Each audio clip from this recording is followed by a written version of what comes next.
Bismillahirrahmanirrahim.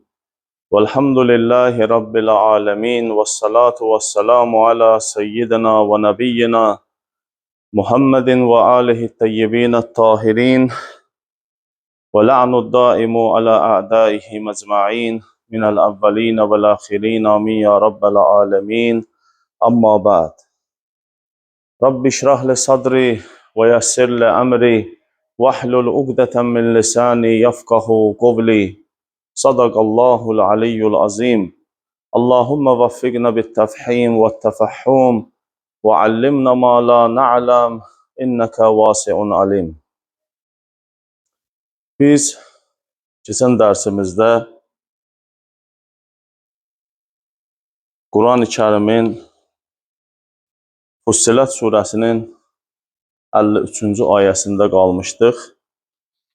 Şeyx Müzəffər Rəhiməhullah keçən dərsimizdə biz dedik ki, buyurur ki, Allah Təbarək və Teala əmərənə ən nətəfəkkər fi xalqihi və nənzura bittəammül fi əsəri sun'ihi və nətədəbbər fi hikmətihi və itqani tədbirihi fi ayatihi fil afaq və fi ənfusina.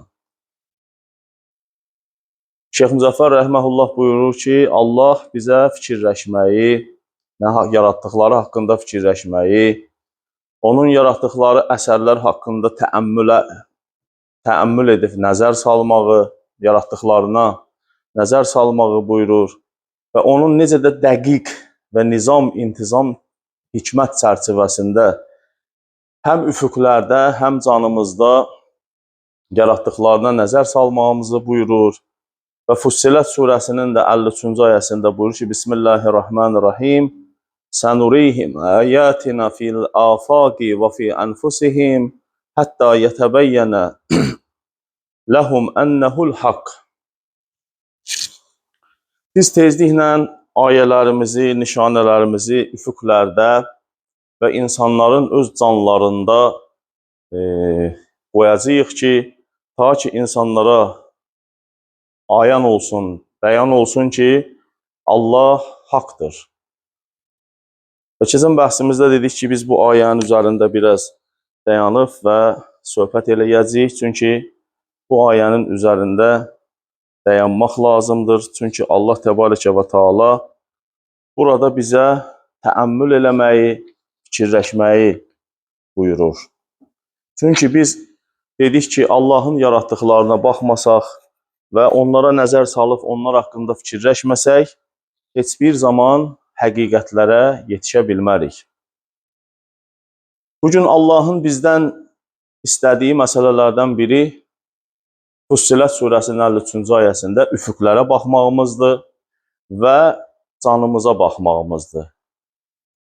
Allah buyurur ki, mən sizin canınızda və üfüqlərdə məni göstərən, məni tanıdan ayələr və nişanələr qoymuşam və biz də inşallah Allahın izni ilə çalışacağıq ki, bu məsələlərə aydınlıq gətirək. Baxın, üfüqlərdə çox şey var. Üfüqdən məqsəd yəni səma. Üfüqdə, səmada Allah Teala çox ayət və nişanələr qoymuşdu.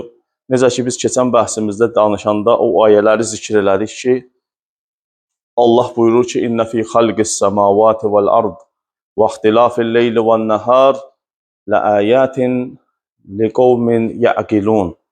Həqiqətən göylərin, yerin yaradılmasında, gecə ilə gündüzün biri-birini əvəz eləməsində ağlını işlədənlər üçün, ağıl sahibləri üçün ayələr, nişanələr və dəlillər vardır.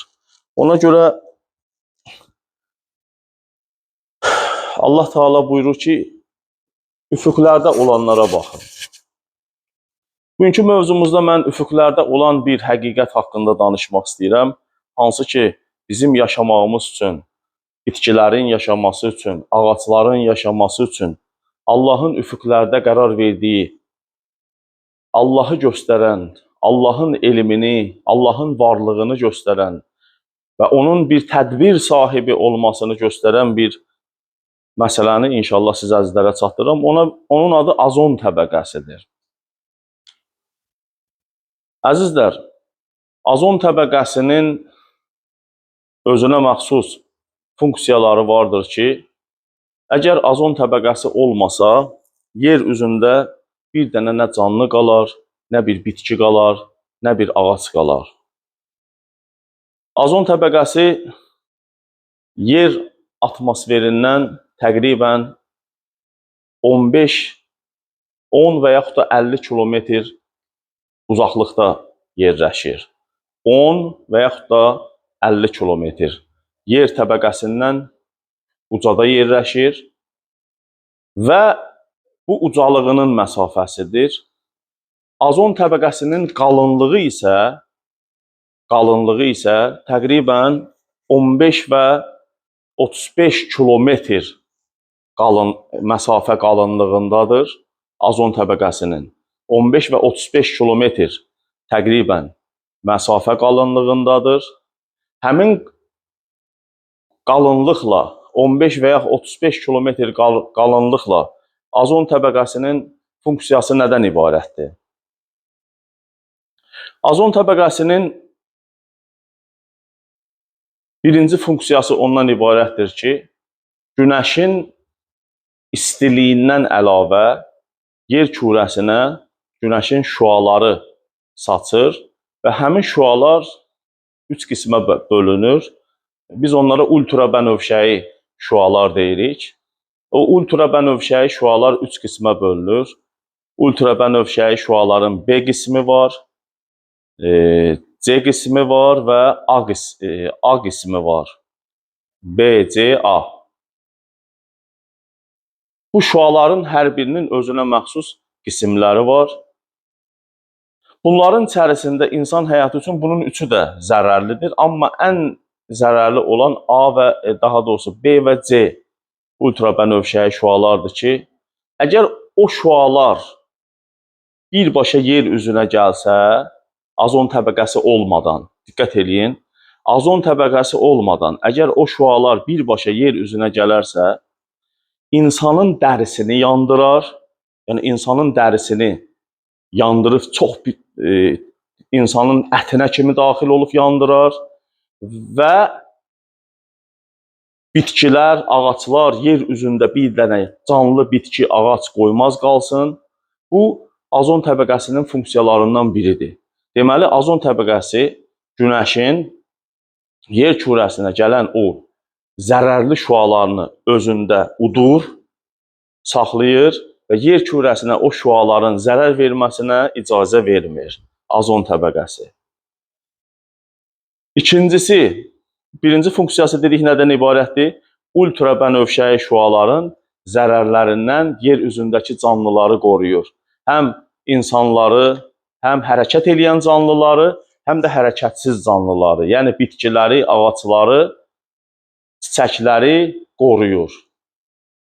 İkinci azon təbəqəsinin funksiyalarından biri budur ki, əgər günəş öz istiliyi ilə yer kürəsinə birbaşa istiliyi gələrsə, yer kürəsində yenə də bir dənə canlı qalmaz.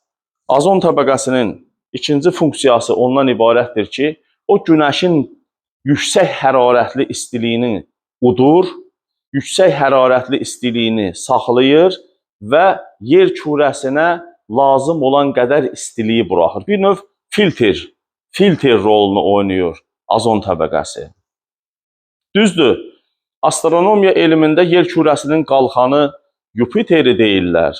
Yupiterə yer kürəsinin qalxanı deyirlər. Çünki Yupiter yer kürəsindən neçə yüz dəfə böyük olduğuna görə yer kürəsinə gələn o səmadakı hansısa bir partlayışlar nəticəsində yer üzünə gələn cisimlər hamısını ona dəyir və o hamısının qarşısını alır. Hətta onun haqqında da səma üfüqlərdə sizin üçün nişanələr qoymuşam, Allah ayədə buyurur. Məsələn, o Yupiterin də haqqında lazım olarsa inşallah bir gün danışarıq ki, yer kürəsinə gələn nə qədər zərərli metalları Yupiter qoruyub saxlayır. Eləcə də azon təbəqəsi yer kürəsinə gələn istiliyin, hərarətin güclülüyünü də saxlayır. Yer üzünə canlılara lazım olan qədər istiliyi buraxır, hansı ki, həmin o istiliyə, həmin o hərarətə canlılar tab gətirib yaşaya bilirlər. Əks təqdirdə yer üzündə bir dənə canlı qalmaz və yaşaya bilməzdi. Azon təbəqəsinin funksiyaları çoxdur, əzizlər. Mən söhbətimi çox azon təbəqəsinin üzərində, onun funksiyalarının üzərində uzatmaq istəmirəm. Amma burada Allah buyurur ki, sənurihim ayatina fil afaq. Biz tezliklə ayələrimizi üfüqlərdə sizə göstərəcəyik. Allahın üfüqlərdə bizə göstərdiyi ayələrdən biri azon təbəqəsidir. Əzizlər, indi bunun haqqında tədəbbür edib, təfəkkür edib, fikirləşmək lazımdır ki, bu azon təbəqəsini yer səthindən 10 və yaxud da 50 kilometr yüksəklikdə kim qərar verdi ki, Günəşin yer kürəsinə saçan o ultra bənövşəyi zəhərlərdən, şüaların zərərindən canlıları qorusun? Kim hesabladı bu məsafəni və onu o təbəqəyə, o məsafəyə kim yerləşdirdi ki, canlılara zərər gəlməsin? İkincisi, Günəşin hərarətinin, istiliyinin şiddətli formasının qarşısını almaq üçün dedik, azon təbəqəsi qərar verilibdir. Onu kim o cür qərar verdi ki, 15 və 35 kilometr qalınlığında, təsəvvürünüzə gətirirsiniz, 15 və ya 35 kilometr qalınlığında o azon təbəqəsi qərar verildi ki, kim onu elə qalın qərar verdi ki, Günəşin istisini tam özündə saxlayıb, yer üzünə lazım olan canlılara yaşayış verən qədərini göndərsin. Həqiqətən bunda düşünüb daşınanlar üçün ibrətlər vardır. Yəni, bu təsadüf ola bilərmi? Təsadüfən hər hansısa bu cür heyrətənamiz bir sistem, bu cür heyrətənamiz bir varlıq təsadüfən orada hesablanıb o cürə dura bilərmi? Kim onu ora qoydu ki, canlılar yaşasın? Bunu kim etdi, əzizlər? Həqiqətən bunu fikirləşəndə bunun arxasında böyük bir qüvvə və fikirləşən və tədbir sahibi və elm sahibi olan bir yaradanın olduğunu biz açıq-aşkar görürük. Ona görə Allah buyurur ki, mən ayələrimi üfüqlərdə və sizin öz canınızda qoymuşam. İkincisi, çox heyrətə bizi salan məsələlərdən biri budur ki, Allah təbarəkə və teala ayədə buyurur ki, vaxtilafil leyli və nəhər.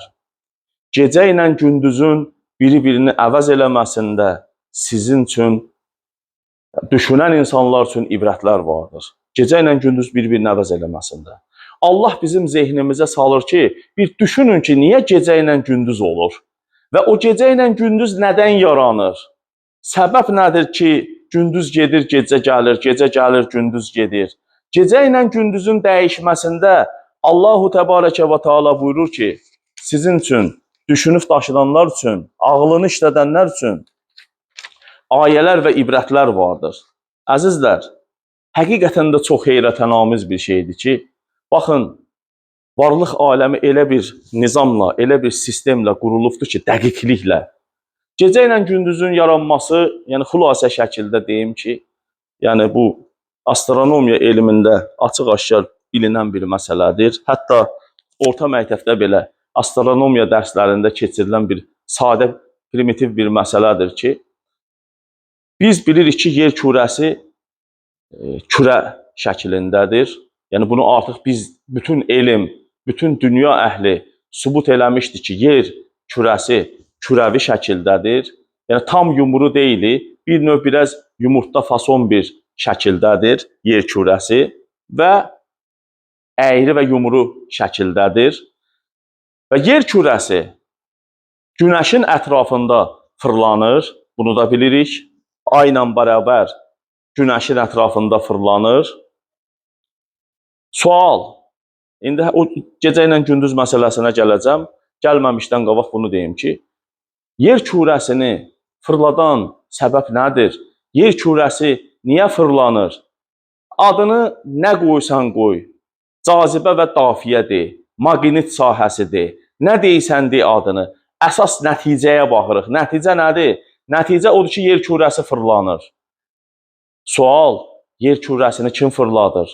Ona o fırlatmaq qabiliyyətini kim vermişdir? Özü də fırlanmaq var. Elə bir dəqiqlikdə fırlanır ki, gündüzlərin saatları fəsillərdən fərqli olaraq gecələrin saatları heç biri bir-birinə qarışmır. O qədər dəqiqliklə fırlanır ki, əgər sürətlə biraz fırlansaydı, yer üzündə saatlar bugünkü ölçü vahidləri ilə hesablana bilməzdi.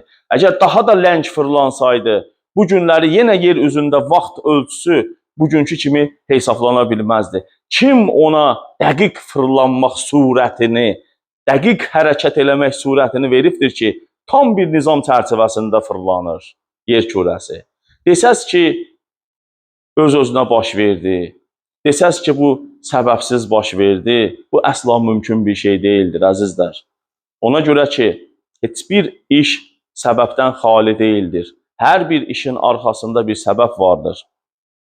Məsələ, əgər biz bir nəfərə bir binanı göstərsək, o gözəl bir binanı göstərsək, həmin adam və yaxud da həmin adamlar bir neçə nəfərə göstərsək, məsəl üçün, o binanın bənnası haqqında sual eləyərlər ki, məsəl üçün, bu məscidi kim tikibdir? Nə gözəl tikibdir. Məsələn, bu məktəbi kim tikibdir? Nə gözəl tikibdir. Dərhal insanlar onun mühəndisi haqqında, onun bənnası haqqında sual verirlər. Əgər biz o sualların cavabında desək ki, bu məscid öz-özünə tikildi, palçıqla su ilə öz-özünə qarışdı, kərpiçlər tullandı göyə, orada bir-bir hamısı o cürə bağlantılı şəkildə öz-özünə düzəldi, adama gülərlər. Heç kəs bunu qəbul eləməz. Əgər biz bir gözəl kitabı, bir insanların qarşısına qoysaq bir kitabı, açıb o kitabı oxusalar, desələr bu nə gözəl kitabdır, bunun müəllifi kimdir, kim yazmışdır bunu? Desək ki, heç nə, mürəkkəb töküldü kağızın üstünə, qələm də qalxdı, elə-belə cızmaqara elədi, bunu yazdı. Heç kim bunu qəbul eləməz. Hökmən bir əsər varsa da, onun bir müəssiri də vardır. Heç kəs müəssirsiz bir əsəri qəbul eləməz. Bunlar sadə misallardır, bunu hər kəs bilir. Əgər bir rəsm varsa, rəssamı vardır. Rəssamsız rəsm olmaz. Və eləcə də bütün hər bir işin arxasında bir səbəb var idi. Peyğəmbər sallallahu aleyhi və aleyh öz əshabı ilə keçir, bir qoca qarı kirkirəyə dən töküb un əyirir, un hazırlayır. Peyğəmbər sallallahu aleyhi və aleyh o qadına sual verir ki, Allahı qəbul edirsənmi? Dedi, bəli, ya Rasulallah, qəbul edirəm. Peyğəmbərimiz buyurdu ki, Allahı mənə sübut edə bilərsənmi? Dedi, ya Rasulallah, bundan hasat nə vardır ki? Arvad kirkirəni dayandırdı, diqqət edin, kirkirə o daş ki var, un əyirirlər, ona deyərlər. Ərəb dilində rəha deyərlər, bizim dilimizdə də ona kirkirə deyərlər. Arvad dayandırdı, dedi, bax budur Allahın varlığının sübutu. Peyğəmbər dedi, nə cür? Dedi, bu kirkirə niyə fırlanmadı? Dedi ki, çünki sən onu fırlatmadın deyə o da fırlanmadı. Düzdürmü? Dedi, bəli. Dedi, deməli, mən bunu fırlatmasam, heç vaxt bu fırlanmaz. Bəli. Dedi, deməli, bu kirkirənin mənə ehtiyacı vardır. Nədə? Dönməkdə bu kirkirənin mənə ehtiyacı vardır. Əgər mən bunu döndərməsəm, bu kirkirə dönməz. Düzdürmü, ya Rasulallah? Düzdür. Dedi, mən də baxıram, bu aləm fırlanır. Mən bu aləmin fırlanmasına baxıb əlimdəki bu kirkirə ilə başa düşdüm ki, mən bu kirkirəni fırladığım kimi, nə tər ki mən olmasam bu kirkirə fırlanmaz, bu aləmi də bir fırladan olmasa fırlanmaz. Yer üzü fırlanır, əzizlər, bunu hamı qəbul eləyir. Amma yer üzü öz-özünə fırlanmır. Onu kim fırladır? Sözsüz ki, aləmlərin Rəbbi olan, bütün varlıqlara həyat verən Rabbul aləmin Allah təbarəkə və Teala onu fırladır. Bütün bunda düşünüb daşınanlar üçün deyir, ibrətlər vardır Allah Teala. İkinci məsələ. Baxın, görün, Allah buyurur ki, göylərdə, səmalarda sizin üçün ayələr, nişanələr qoymuşam, fikirləşin. Dediyimiz kimi yer kürəsi kürəsəl olduğuna görə, yer kürəsi yumru şəkildə olduğuna görə, gəlib yer kürəsi də günəşin ətrafında fırlandığına görə, əgər yer kürəsinin hansısa bir səmti günəşin müqabilinə düşürsə, günəşin işığına düşürsə də həmin yerlər gündüz olur və yer kürəsi fırlandıqca günəşin tutmadığı tərəflər artıq qaranlığa doğru gedir. Və beləcə Allah təbarəkə və Teala yeri günəşin ətrafında fırlatmaqla Allah təbarəkə və Teala aləmdə gecə və gündüz gerçəkliyini qərar verir, gecə və gündüz məfhumunu qərar verir. Əgər bu fırlanma olmasaydı, heç bir zaman gecə ilə gündüz məfhumu da olmazdı. Ona görə Allah buyurur ki, üfüqlərdə sizin üçün nişanələr qoymuşam. Gərək baxasınız. Əgər baxsaz görərsiniz, həm yerin fırlandığını görərsiniz, həm o azon təbəqəsindəki heyrətənamizliyi görərsiniz və sonra özünüzə sual verərsiniz, kim bunu belə qərar verdi? Kim bunu bura qoydu ki, yer kürəsindəki canlılar yanmasın? Yer kürəsindəki canlılar yaşasın? Kim bunu fikirləşdi, hesab etdi, ölçdü, biçdi, tədbirini tökdü və qoydu ora? Bu səbəbsiz bir şey deyil, əzizlər. Bunun hamısının arxasında böyük bir elm və qüdrət sahibi vardı ki, əgər o olmasa, əgər bu sistemdəki nizam çərçivəsi olmasa, o öz-özünə ilə baş verə bilməz. Bu üfüqlərlə bağlı dediyimiz məsələdir. Sonra Allah Təbarəkə və Teala buyurur ki, sizin özünüzdə, sizin canınızda da mən ayələrimi və nişanələrimi qoymuşam. Özünüzə bir baxın.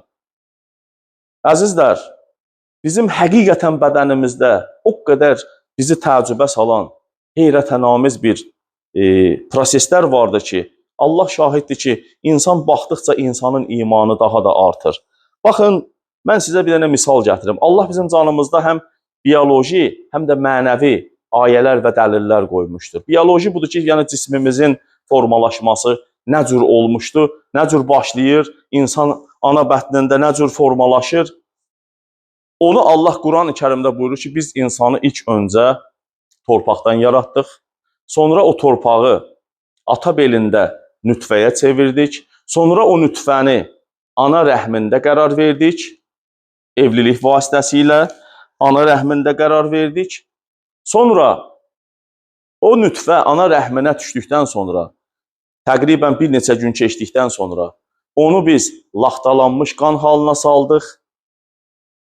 Sonra o laxtalanmış qanı muzğa deyir Allah Teala, muzğətən ruşeym halına saldıq, xımırçək halına saldıq. Sonra o xımırçək halında olanı möhkəmləndirdik, sümük halına saldıq. Və sonra ona bir başqa yaradılış da verdik. Allah Quran-ı Kərimdə buyurur. Hələ o başqa yaradılışla işim yoxdur. Hələ insanın ana bətnində cisminin formalaşmasında çox belə möcüzəvi bir proseslər baş verir. Nə cür? Baxın, əzizlər, mən elementar şəkildə, sadə şəkildə sizə bir misal gətirim. Biz ana rəhmində ilk öncə insanın, belə deyək də, ilk öncə ət kimi olur insan ana rəhmində. Və insan ilk öncə ət kimi olur, sonra insanın başlayır barmaqları çıxmağa başlayır, sonra başlayır insanın ayaqları çıxmağa, sonra başlayır insanın bədənindəki üzvləri, daha sadalamıram, o üzvlər bir-bir çıxmağa. Diqqət edin, mən əllə misal gətirirəm. Bizim bu əlimiz ilk öncə ana rəhmində ət kimi idi, bir ət parçası. Bu əli bir ət parçası təsəvvür edin ki, bu bir ət parçasıdır. Bütün bunlar hamısı tibb elmində öz təsdiqini tapmış məsələlərdir. Baxın, bu ət parçası sonradan bir forma, şəkil alır, əl şəklində. Bax, bu nizamda bir forma alır, diqqət edin buna. Bu ət parçasının bax, bu şəkildə çizilməsi, bax, bu barmaqların arası görürsünüz, açıqdır. Barmaqların arasında ət yoxdur. Əgər barmaqların arasında ət olsaydı, barmaq məfhumu insanda olmayacaqdı. İnsanın əli bitişik bir ət parçası kimi olacaqdı. İnsanın barmaqları nə cür yaranır? Baxın, insan ana rəhmində Allah Təbarəkə və Teala bəzi hüceyrələr gəlib, bax, təsəvvürünüzə gətirin ki, bəzi hüceyrələr gəlib bu iki barmağın arasındakı əti yeyir. Təsəvvürünüzə gətirirsiniz, iki barmağın arasındakı əti yeməyə başlayırlar. Təsəvvürünüzə gətirin, o aranı yeməklə barmaqlar arasında ara açıb, o hüceyrələr barmaq şəkli çəkməyə başlayırlar. Sanki gəliblər, onlara bir tapşırıq verilibdir, həmin o hüceyrələrə. Onlara tapşırıq verilibdir. Onlar sanki əllərində, nətər ki, mühəndisin əlində bir binanın layihəsi var. Rus dilində desək, çertyoju var. Mühəndis həmin o çertyoja baxıb binanın hündürlüyünü, enini, hər bir şeyini o layihədə nə cür yazılıbdırsa da başlayır o cürə işləməyə.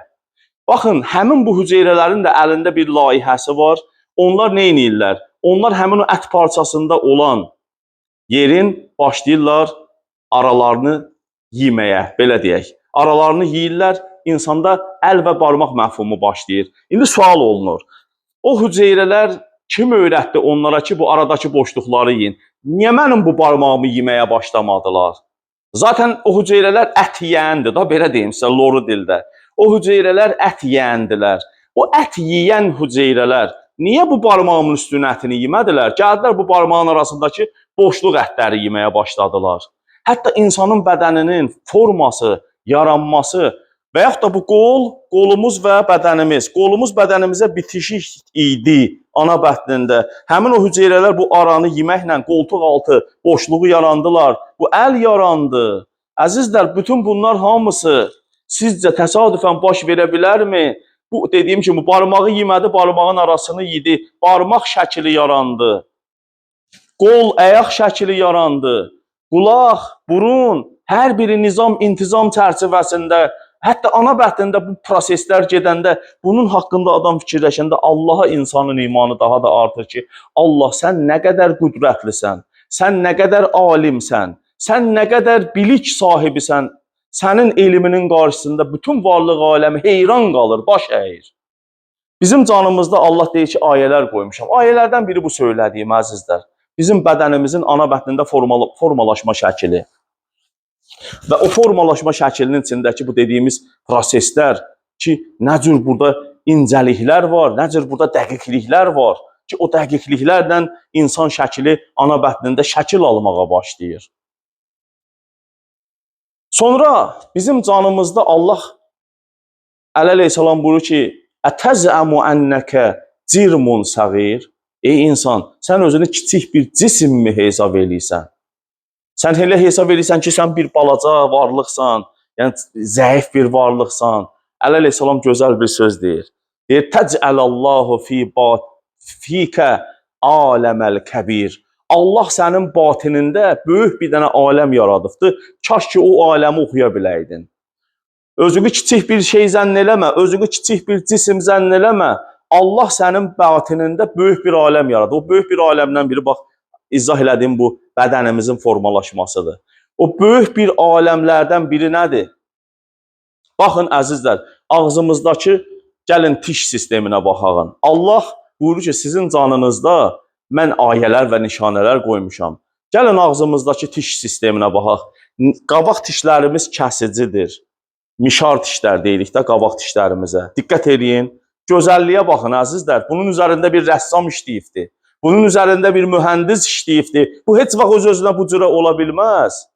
Heç vaxt öz-özünə belə bir şey baş verə bilməz. Baxın, qabaq dişlər kəsicidir. Elə qərar verilibdir ki, qabaq dişlər ancaq kəsmək üçündür. Arxa dişlər isə kötük dişlər, dərman dişlər deyirik biz ona.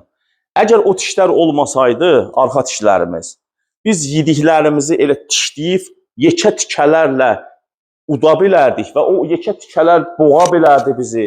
Boğazımızda qalardı, xırdəyimizdə qalardı və nəticədə böyük bir fəsada gətirib çıxarda bilərdi. Baxın, qabaq dişlərimiz kəsir. Onların vəzifəsi ağza düşən qidanı kəsməkdir. Arxa dişlər onu əzir. Dərman dişlər deyirik. Arxa dişləri kim elə qalın qərar verdi? Qabaq dişləri kim elə nəzik kəsən qərar verdi ki? Qabaq kəsir, ötürür sağ-sol tərəfdə dərman dişlərə. Dərman dişlərimiz əzir. Diqqət edin. Bununla da bitmir iş proses. Boğazlarımızın içində, bax burada, mən onu şeydə baxmışam, mikroskopla onu böyüdüblər. Deməli, buradan yediyimiz qidaya su fıskırır. Püskürmə şəklindən neçə dəfə onu böyüdüblər. Püskürmə şəklindən su fıskırır.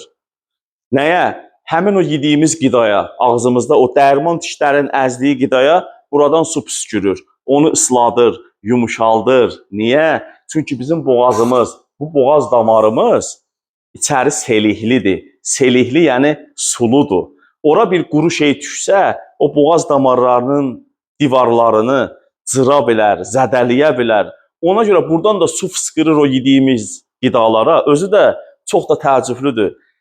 Həmin o su ki fısqırır, hər yediyimiz qidaya uyğun şəkildə su fısqırır. Şirin yeyirsənsə şirinə uyğun buradan su fısqırır. Turş yeyirsənsə turşa uyğun su fısqırır. O suyun bəzən deyir insan ağzım sulandı. Hardan gəldi o su? Məsələ bir insan alça yemir, amma yanında biri alça yeyən kimi həmin insanın ağzı sulanır. Həmin o su dediyimiz sudur əzizlər. Zehin dərhal ona siqnal verir və oradan başlayır su çıxmağa. Və yaxud da bəzi meyvələr var ki, bəzi yeməklər var ki, insan deyir, baxdım, ağzım sulandı. Hər yeyilənə uyğun şəkildə oradan su fısqırır, o qidanı yumuşaldır, rahat şəkildə gəlir insanın bətninə düşür. Bu, yemək prosesidir. Diqqət edin buna. İkinci məsələ nədir?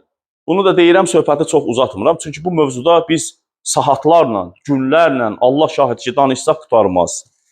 Sadəcə Şeyx Müzəffər o ayəni zikr eləmişdi deyə istədim ki, o ayənin ətrafında bir neçə kəlmə açıqlama verək ki, yəni Allah nə demək istəyir?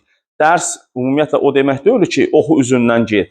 Dərsdən bir balaca da olsa nəyisə də anlamaq da, ondan nəsə bir bəhrə götürmək də lazımdır ki, mən bugün bu dərsdə Allahın Fussilat surəsinin 53-cü ayəsində bu şeyləri öyrəndim. Və bunu Allah Təbarək və Teala hər birimizə faydalanmağı nəsib eləsin, bütün bunlardan. İkinci məsələ, tişdən danışdım, elə onun davamına uyğun, ona tabi olan bir məsələni deyim ki, Allah bizim canımızda 4 dənə qüvvə qoymuşdur. Diqqət edin, 4 qüvvə nədən ibarətdir? 1. Cazibə qüvvəsi, 2. Masikə qüvvəsi, 3. Hazimə qüvvəsi, 4. Dafiyə qüvvəsi. Cazibə, masikə, hazimə, dafiyə. Cazibə qüvvəsindən dafiyə qüvvəsini hər kəs bilir. Fizika elminin mövzusudur cazibə və dafiyə. Cazibə özünə cəzb eləyən, dafiyə özündən uzaqlaşdıran, dəf eləyən demək mənasındadır. Bu ikisinin mənası aydındır. Masikə sözü, oruç tutanlar yaxşı bilirlər ki, imsak sözü. İmsak nə deməkdir? Saxlamaq. Masik həmin o imsak sözündəndir. Masikə, yəni saxlayan, tutan saxlayan, imsak eləyən. Allah Təbarək və Teala baxın bizim canımızda nə cür gözəl bir sistem yaradıbdır. Biz yediyimiz qidaları, içdiyimiz suyu hamısını cazibə qüvvəsinin sayəsində əldə edirik.